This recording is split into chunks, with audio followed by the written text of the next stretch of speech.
गांव में विमला नाम की एक विधवा बूढ़ी औरत अपने 2 बेटों बबलू और गुड्डू के साथ रहती थी। एक दिन विमला अपने बड़े बेटे बबलू से बोली, बबलू बेटा, कितने दिन से कह रही हूँ मेरा चश्मा टूट गया है। अरे आप तो ऐसे कह रही हो जैसे कि मैं दिन भर फालतू बैठा रहता हूँ, हैं?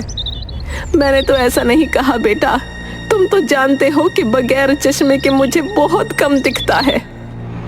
हाँ, मुझे पता है। घर में सिर्फ मैं ही नहीं हूँ, आपका छोटा बेटा गुड्डू भी है। आप उससे क्यों नहीं कहती हो? गुड्डू के पास पैसे नहीं रहते बेटा।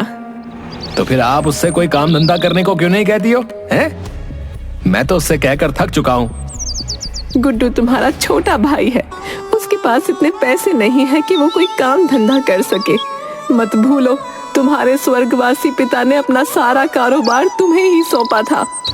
विमला की बात सुनकर बबलू क्रोधित होते हुए बोला, वो इसलिए कि मैं उनका कारोबार संभाल सकता था और उन्होंने मुझे कारोबार सौंपकर कोई एहसान नहीं किया। हाँ, कारोबार चलाने में कितनी मुसीबत का सामना करना पड़ता है, आपको कुछ पता भी है माँ? इतना बोलकर बबलू वहां से चला गया।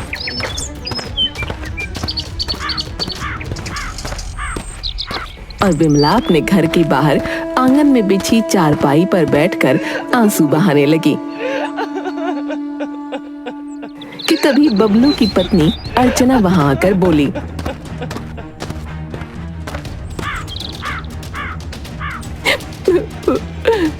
माँ जी, आपकी आंखों से जरा सी बात पर गंगा जमुना बहने लगते हैं। बहू, तुम तो जानती हो मुझे बगैर चश्मे के बहुत कम दिखता है।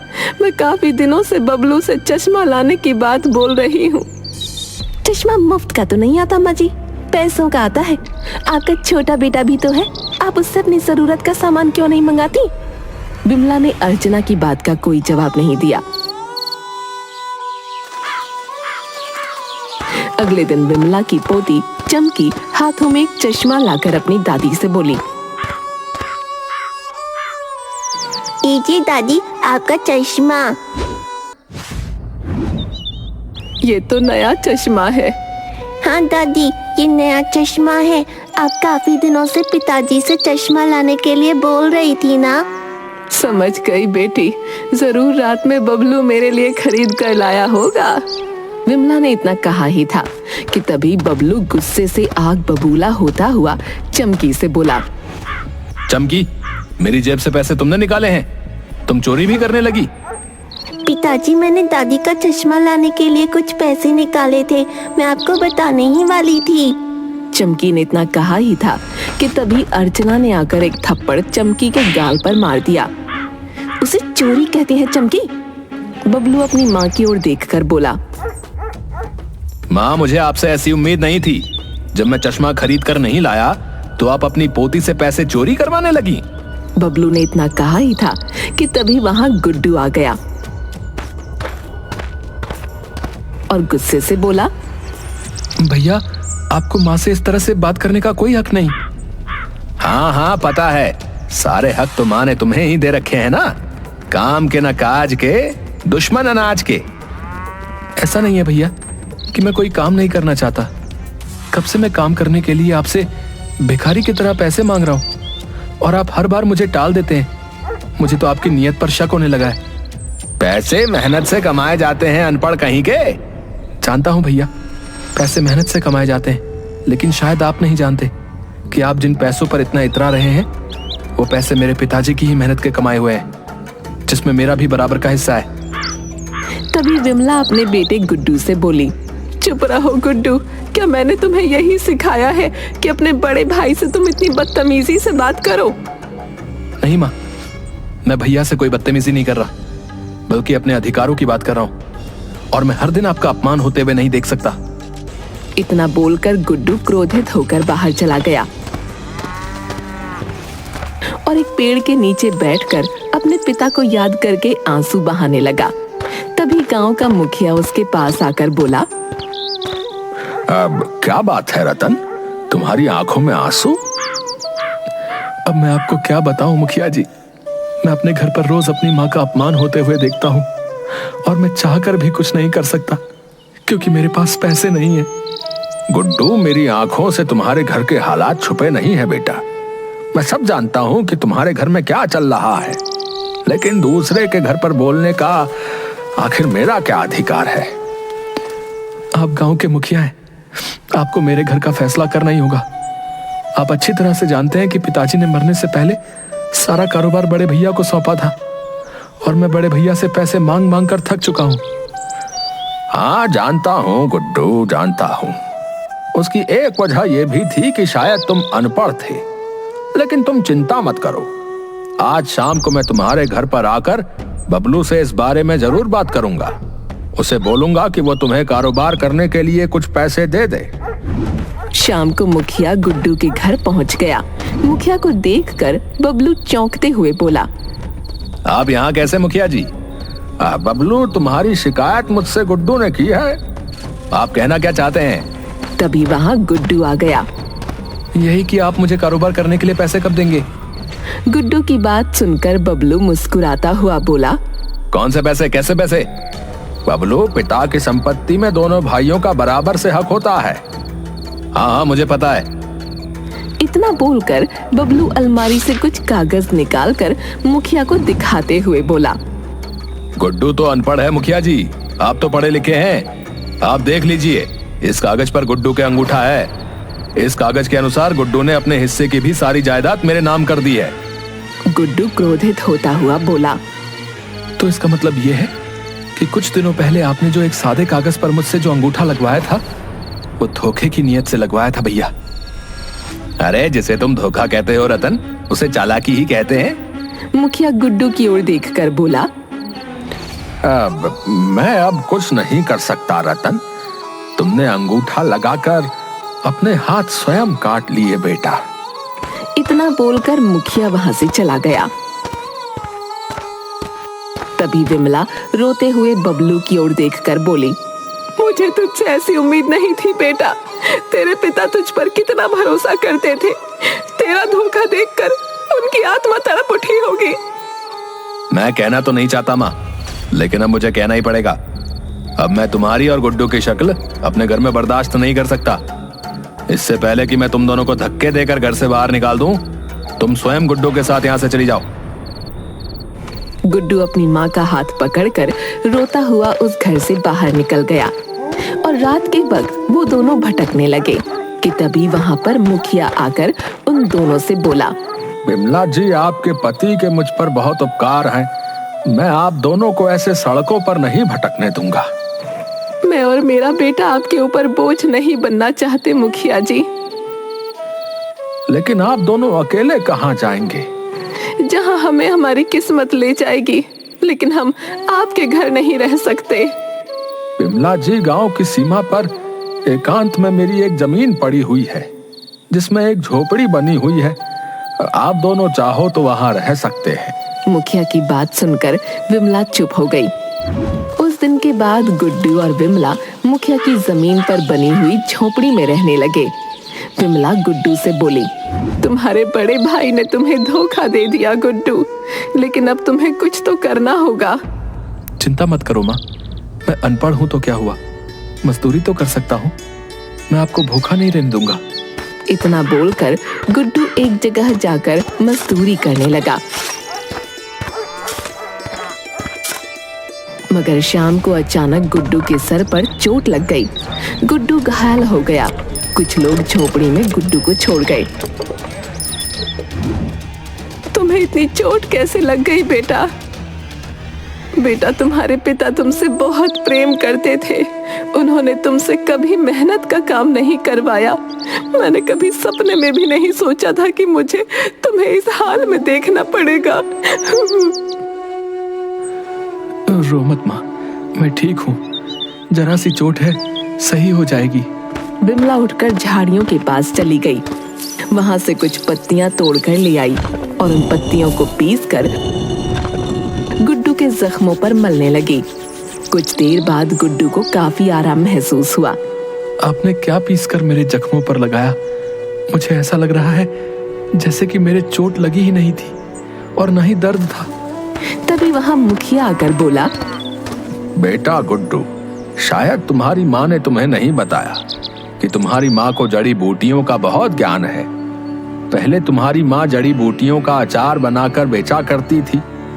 सालों पहले तुम्हारी माँ जड़ी बूटियों का अचार बनाती थी, तब तुम्हारे पिता गांव-गांव जाकर उसे बेचा करते थे। तो फिर माँ ने अचार बनाना क्यों बंद कर दिया? तुम्हारे पिता ने फिर दूसरा व्यापार कर लिया, लेकिन तुम्हारे पिताजी को सफल बनाने में तुम्हारी माँ का बहुत बड़ा योगदान था बेटा। इतना बोलकर मुखिया विमला से बोला, विमला जी, तुम अब भी अचार बनाकर क्यों नहीं बेचती? तुम यहाँ पर अचार बनाओ और गुड्डू गांव-गांव जाकर अचार बेचेगा। विमला को मुखिया का सुझाव पसंद आया। अगले दिन विमला जंगल में जाकर बहुत सारी जड़ी बूटियां तोड़ लाई और उन्हें कड़वे तेल में कुछ मसालों के साथ डालकर अचार तैयार करके गुड्डू से बोली, बेटा गुड्डू, ये कोई मामूली अचार नहीं है, बल्कि जड़ी बूटियों से बना हुआ अचार है जो बड़े से बड़े बीमार को भी सही करने में सक्षम है। तुम जब इसे बेचने जाना तो लोगों को इसके बारे में जरूर बताना। जादुई जड़ी बूटियों का अचार ले लो, जादुई जड़ी बूटियों का अचार ले लो, इसे खाओ और स्वस्थ हो जाओ। तभी एक स्त्री गुड्डू की ओर देखकर बोली, अरे भैया, क्या तुम्हारा अचार वाकई जड़ी बूटियों से बना है? हाँ दीदी, इसे मेरी माँ ने अपने हाथों से बनाया है। भैया, अगर ऐसी बात है तो लाओ, मुझे ये अचार चाहिए। गुड्डू ने उस स्त्री को अचार दे दिया और दूसरी जगह जाकर अचार बेचने लगा। शाम को गुड्डू ने कुछ पैसे लाकर अपनी माँ के हाथ पर रखे। माँ, आपने जितना भी अचार बनाया था वो सब बिक गया। ईश्वर की कृपा है बेटा, अभी बहुत सारा अचार रखा हुआ है, कल वो सब भी बेच आना। अगले दिन गुड्डू अचार बेचने चला गया। कुछ दिन ऐसे ही गुजर गए।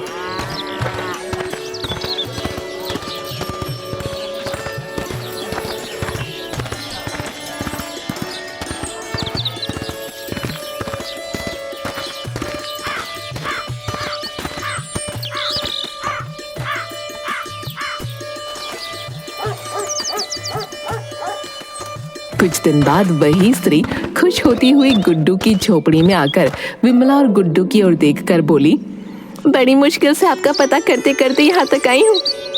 भैया, आपने जो मुझे अचार दिया था ना, वो अचार हमारे घर के लिए वरदान साबित हुआ।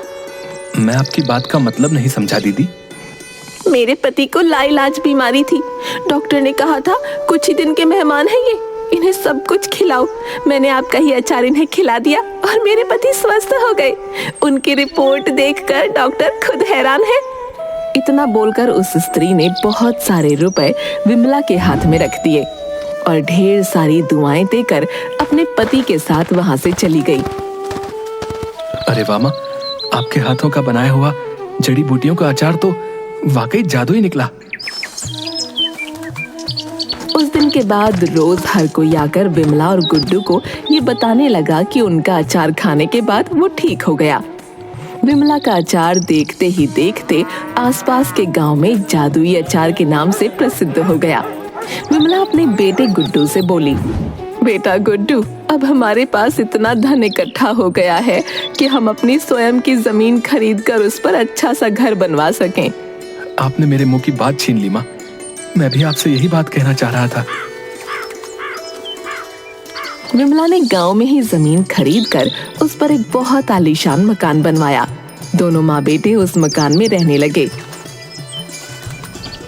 कुछ दिनों बाद एक डॉक्टर विमला से मिलने आया। देखिए, मेरी समझ में नहीं आता कि आपके अचार में ऐसा क्या है कि बड़े से बड़े लाइलाज मरीज भी सही हो जा रहे हैं। आप अपने अचार में ऐसी कौन सी दवाई मिलाती हैं? मैं कुछ नहीं मिलाती डॉक्टर साहब, बस मुझे अपने बाप दादाओं से पुरानी जड़ी बूटियों का ज्ञान मिला था। मेरी दादी ने मुझे जड़ी बूटियों का अचार बनाना सिखाया था। बस उन्हीं जड़ी बूटियों का अचार बनाती हूँ और ईश्वर की कृपा से लोग ठीक हो जाते हैं। डॉक्टर मुस्कुराते हुए बोला, मैं चाहता हूँ कि आप मेरे हॉस्पिटल में भी मरीजों की देखभाल में योगदान करें। ये तो मेरे लिए खुशी की बात है। मैं और मेरा बेटा कल से आपके अस्पताल में कुछ समय बिताया करेंगे। डॉक्टर वहां से चला गया। उस दिन के बाद से विमला और गुड्डू दिन का आधा वक्त अस्पताल में मरीजों की देखभाल में बिताते। एक दिन डॉक्टर विमला से बोला, बिमला जी, जब से आप यहाँ पर आई हैं, तब से अस्पताल में मरीजों के स्वास्थ्य में बहुत सुधार आया है। डॉक्टर ने इतना कहा ही था कि तभी एक नर्स दौड़ती हुई डॉक्टर के पास आकर बोली, डॉक्टर जल्दी चलिए, एक पेशेंट आया है, उसकी हालत बहुत सीरियस है। कौन है पेशेंट? एक लड़की है, सिर्फ 12 साल की। डॉक्टर नर्स के साथ उस बच्ची के पास गया। वो बच्ची कोई और नहीं बल्कि बबलू की बेटी चमकी थी। डॉक्टर साहब देखिए, पता नहीं क्या हो गया इसे, बहुत दिनों से मेरी बेटी ना कुछ खा रही थी ना कुछ पी रही थी। आप घबराइए नहीं, मैं देखता हूँ। इतना बोलकर डॉक्टर चमकी को चेक करने लगा। ओह माय गॉड, इस बच्चे की उम्र केवल 12 साल है, मगर इसकी हालत बता रही है कि जैसे इसे बहुत तगड़ा सदमा लगा हो। डॉक्टर साहब, मेरी बच्ची को अपनी दादी और चाचा से बहुत ज्यादा लगाव था, तो फिर इमीडिएटली उन सबको भी यहाँ पर बुलवाओ, वरना बच्ची का बचना बहुत मुश्किल है। पारिवारिक झगड़े की वजह से हमने इसकी दादी और इसके चाचू को घर से बाहर निकाल दिया था। अब किसी भी तरह से मेरी बेटी चमकी को ठीक कर दीजिए। अर्चना के कहने पर डॉक्टर ने चमकी को दोबारा चेक किया। तभी डॉक्टर के चेहरे पर मायूसी छा गई। डॉक्टर बबलू की ओर देखकर बोला, I am sorry, she is no more. आपकी बच्ची इस दुनिया में नहीं है। डॉक्टर की बात सुनकर बबलू और अर्चना फूट फूट कर रोने लगे। बबलू और अर्चना रोते हुए अस्पताल के बाहर आ गए। उन दोनों के बाहर आते ही डॉक्टर विमला के पास चला गया। क्या हुआ डॉक्टर साहब, आपके चेहरे पर मायूसी कैसी? अब आपको क्या बताऊं विमला जी, एक 12 साल की बच्ची, उसकी डेथ हो गई। अरे रे, ये तो बहुत बुरा हुआ। क्या नाम था उस बच्ची का? उसके पेरेंट्स चमकी चमकी कहकर रो रहे थे। चमकी का नाम सुनते ही गुड्डू और विमला के पैरों तले जमीन खिसक गई। मुझे जल्दी उसके पास ले चलिए। क्या आप उसे जानती हैं?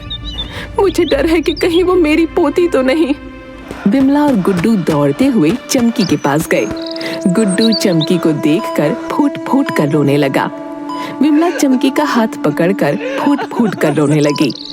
तुम ऐसे नहीं जा सकती चमकी, मैं कुछ दिनों बाद तुमसे वैसे ही मिलने आने वाला था। तभी उसके चेहरे पर चमक आ गई। वो गुड्डू से बोली, जल्दी से जड़ी बूटियों वाला अचार लेकर आ, इसकी नब्ज बहुत धीमी है, ये ठीक हो सकती है। गुड्डू दौड़ता हुआ जड़ी बूटियों का अचार ले आया। विमला ने चम्मच से उस अचार को चमकी को चटाते हुए कहा, चमकी बेटा, आंखें खोलो, मैं तुम्हारी दादी तुम्हें लेने आई हूँ। विमला की आवाज सुनकर चमकी को अचानक होश आ गया। अपने सामने दादी को देखकर चमकी दादी के गले लग गई। बिमला जी, मैंने अपने करियर में ऐसा पहला केस देखा है। चाचू दादी, आप दोनों मुझे छोड़कर कहाँ चले गए थे? अब तो आप मुझे छोड़कर कहीं नहीं जाएंगे ना? नहीं चमकी, मैं तुझे कहीं छोड़कर नहीं जाऊंगा। और मैं तुझे हमेशा अपने पास रखूंगी। जा बेटी, बाहर तुम्हारे माता पिता रो रहे हैं, उन्हें जाकर चुप करा। उन्हें बता कि ईश्वर की कृपा से अब तो ठीक हो गई है। अपनी दादी की बात सुनकर चमकी दौड़ती हुई अस्पताल के बाहर आ गई और पीछे से बबलू के गले से लिपट गई। अर्चना की खुशी का ठिकाना नहीं रहा। हमारी बेटी सही हो गई, बबलू, हमारी बेटी सही हो गई।